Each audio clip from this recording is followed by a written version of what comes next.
তোমাদের মধ্য থেকে ওই ব্যক্তি আল্লাহর কাছে সবচাইতে বেশি সেরা, যে নিজে কোরআন শিখে অন্যরে শিখায়া দেয়।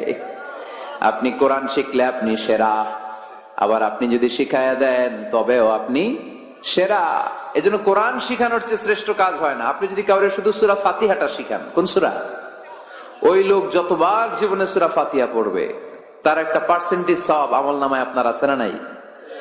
আবার ওই লোক যদি কাউরে এই সূরা ফাতিহাটা শিখায়, আবার যারে শিখালে এ যদি আবার আরেকজনরে শিখায়, এভাবে যতজনকে শিখাবে প্রত্যেকের সওয়াব থেকে একটা পার্সেন্টেজ সওয়াব আপনার আমলনামায় দিয়ে দিবে কে? এজন্য কোরআন শিখবো, শিখাবো, শিখবো, শিখাবো। যারা কোরআন জানি না, কোরআন জেনে মরবো। No excuse will be granted that day. সেদিন কোনো অজুহাত আল্লাহ গ্রহণ করবে না। সব পারো, কোরআন পারো না কেন?